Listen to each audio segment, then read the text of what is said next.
Welcome to special show.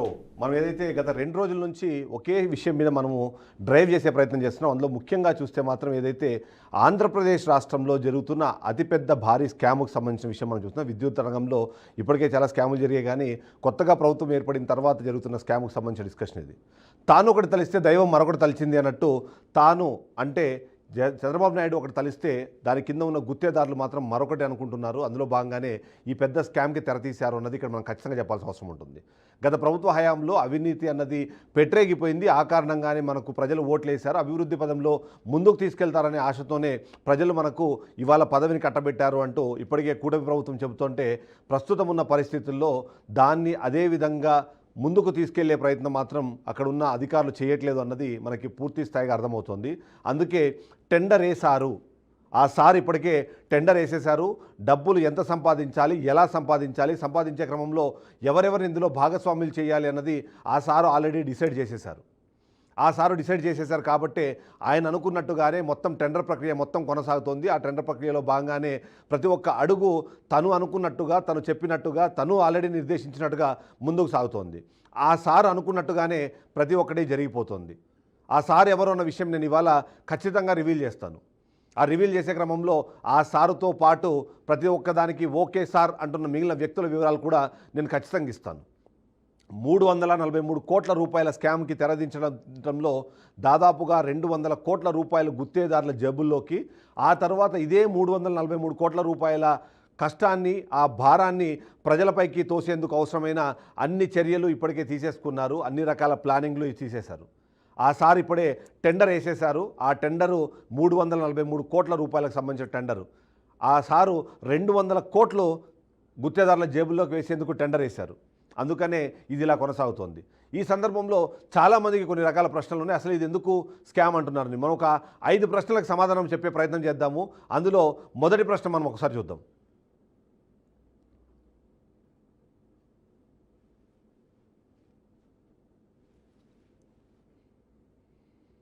మొదటి ప్రశ్న, ఖచ్చితంగా విద్యుత్ శాఖలో విడుదలైన టెండర్ను స్కామ్ అని ఎందుకు అనాలి, విద్యుత్ శాఖలో విడుదలైన దీన్ని స్కామ్ అని ఎందుకు అనాలి అన్నది మొదటి ప్రశ్న. చాలామందికి ప్రశ్న వస్తుంది. ఎందుకంటే ప్రతిసారి ప్రభుత్వం వచ్చినప్పుడు కానివ్వండి, ప్రభుత్వంలో కార్యకలాపాల్లో భాగంగా కొత్తగా అభివృద్ధి కార్యక్రమాలు చేయాలంటే ఖచ్చితంగా టెండర్లను పిలిచి టెండర్ల ద్వారానే ఒక వర్క్ని అసైన్ చేసి ఆ వర్క్ని కంప్లీట్ చేసే బాధ్యత యూజువల్గా ప్రభుత్వం అధికారులకు ఇస్తుంది. అదే పని అధికారులు చేస్తారు. మరి దీన్ని స్కామ్ అని ఎందుకు అనాలి, దానికి సంబంధించి నేను ఎక్స్ప్లెనేషన్ ఇచ్చే ప్రయత్నం చేస్తాను.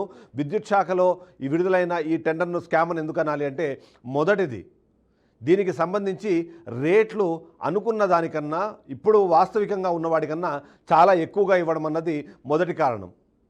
రెండోది, వాళ్ళు అనుగుణంగా ఎవరైతే మన గుత్తేదారులు ఉన్నారో ఆ గుత్తేదారులు మాత్రమే ఎలిజిబుల్ అయ్యేలాగా, వాళ్ళు మాత్రమే సెలెక్ట్ అయ్యేలాగా ఏదైతే టెండర్ డాక్యుమెంట్లో క్వాలిఫికేషన్స్ కానివ్వండి, ఎలిజిబిలిటీ క్రైటీరియాస్ కానివ్వండి, వాళ్ళకు అనుగుణంగా మార్చడం అన్నదే రెండో పాయింట్. మూడో పాయింట్, వాళ్ళకి ఎన్ని డబ్బులు కావాలో ఆ డబ్బులకు వచ్చే విధంగా ఆ ఆర్ఎఫ్పిలో ఏదైతే ఉన్నాయో దానికి అనుగుణంగానే మొత్తం స్పెసిఫికేషన్స్ కానివ్వండి, రిక్వైర్మెంట్స్ కానీ ఇవ్వడం అన్నది మూడో కారణం. అసలు నిజంగానే అవసరం ఉన్నా లేకపోయినా కేవలం గుత్తేదారులకు డబ్బులు కట్టబెట్టడం కోసం మాత్రమే ఒక నిర్ణయం తీసుకొని ఆ నిర్ణయంకి ఆధారంగానే అనుగుణంగానే ముందుకు వెళ్తున్నారన్నారు. కాబట్టే దీన్ని మనం స్కామ్ అనాలి. స్కామ్ అని ఎందుకు అనాలి అంటే, ముందుగానే మొత్తం అంతా ప్రీడిఫైన్డ్, ముందుగానే ప్రతి ఒక్కటి డిసైడ్ చేసి ప్రీడిఫైన్ చేసి మరి వీటిని డిసైడ్ చేసి ఏదైతే ముందు తీసుకెళ్తున్నారో ఆ కారణంగానే దీన్ని స్కామ్ అనాలి. స్కామ్ అని ఎందుకు అనాలి అంటే, ఇందులో వాస్తవిత కన్నా అవసరానికన్నా అవినీతికి ఆస్కారం ఎక్కువ ఉండేలాగా ఉంది. కాబట్టి దీన్ని మనము స్కామ్ అనాలి. నిజంగానే స్కామ్ అనే క్రమంలో మొదటగా వచ్చే ప్రశ్న, వివిధ రాష్ట్రాల్లో ఇప్పటికే ఇలాంటి వర్క్ జరిగినప్పుడు అక్కడ నిర్ణయించిన ధరలేంటి, ఈ టెండర్లో నిర్ణయించిన ధరలేంటి, ఈ విషయం పైన ఖచ్చితంగా డిస్కస్ చేయాల్సిన అవసరం ఉంటుంది. ఎందుకంటే ఇక్కడ టెండర్లలో స్కామ్ అన్నది బయటపడేదే వాస్తవికతకు, అక్కడ ఉన్న టెండర్లో ఉన్న రేట్లకు డిఫరెన్స్ని బట్టే మనము దీన్ని చెప్తాం. ఇప్పటికే తెలంగాణ కానివ్వండి, తమిళనాడు, కర్ణాటక రాష్ట్రాల్లో ఇదే తరహా వర్క్ జరిగింది.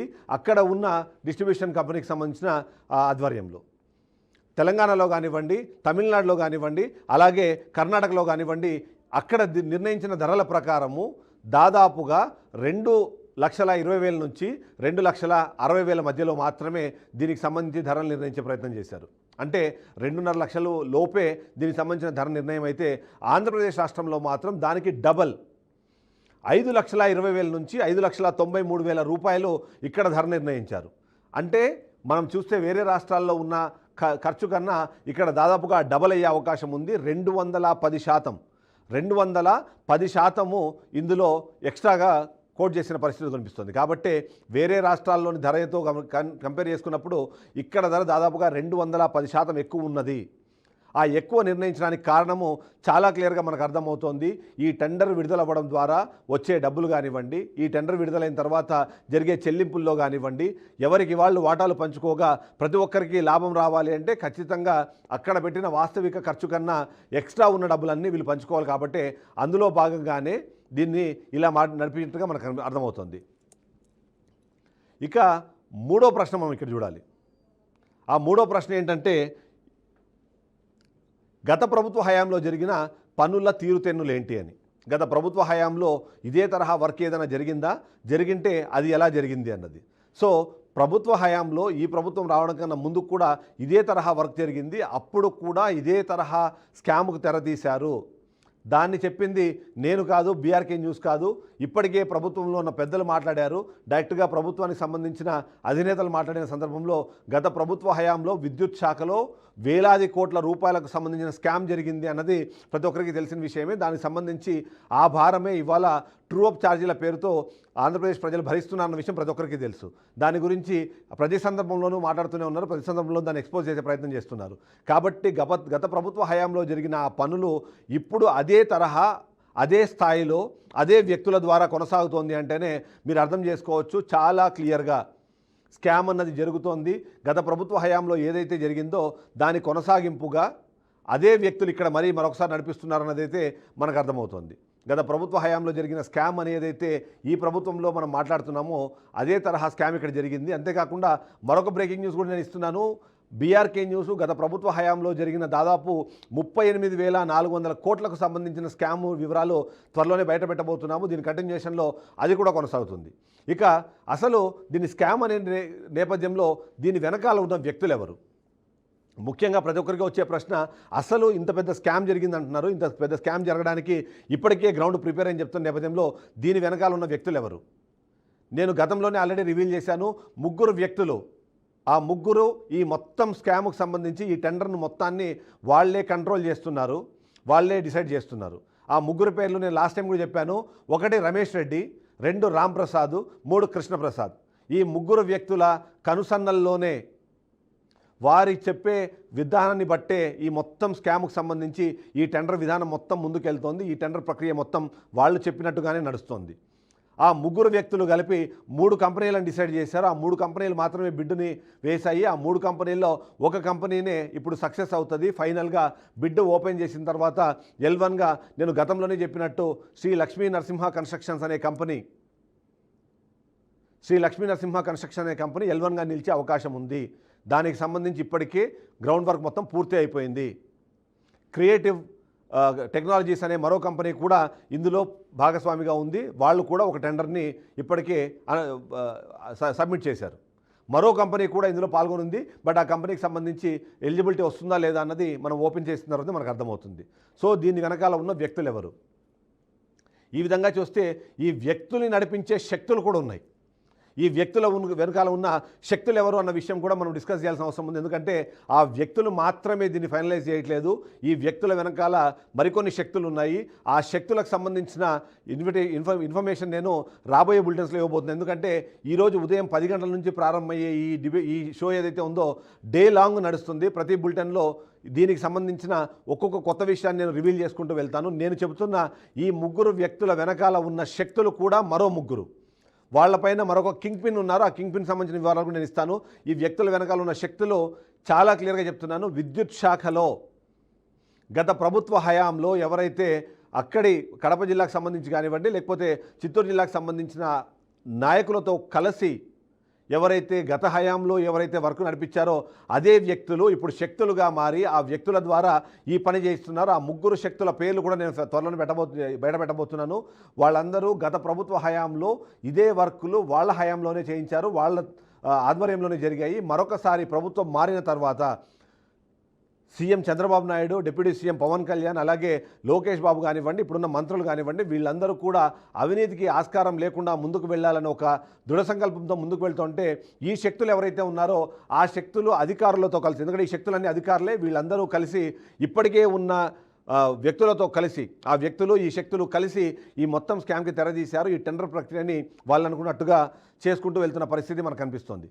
అంటే ఓవరాల్గా చూస్తే మాత్రము ఈ ఒక్క చిన్న దాని విషయం ఇక్కడ మనం చెప్పుకోవాల్సింది. ఎందుకంటే ఒక వర్క్ రిక్వైర్మెంట్ ఉంది, ఆ వర్క్లో ఎంత డబ్బులు సంపాదించాలని ముందుగానే డిసైడ్ చేశారు.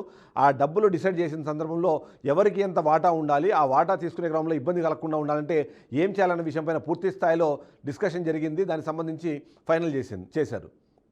సో ఓవరాల్గా చూస్తే ఆ సార్ ఎవరు, నేను చెబుతున్న ఆ కింగ్ పిన్ ఎవరు, ఆ కింగ్ పిన్ని నడిపిస్తున్న శక్తులు ఎవరు, ఆ శక్తుల మాటలు విని నడుస్తున్న వ్యక్తులు ఎవరు, ఆ ముగ్గురు వ్యక్తుల పేర్లు నేను ఆల్రెడీ ఇప్పటికే చెప్పేశాను. దాని వెనకాల ఉన్న శక్తులు ముగ్గురు కూడా విద్యుత్ శాఖలో చాలా కీలకమైన పదవుల్లో ఉన్నారు.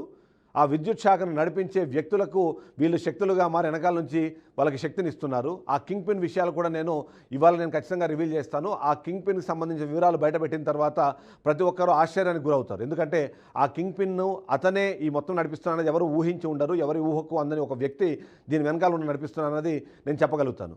ఓవరాల్గా చూస్తే ఇప్పటికి నేను ఈ సమాచారం ఇచ్చాను. 11 o'clockలో మళ్ళీ నేను మీ ముందుకు వస్తాను.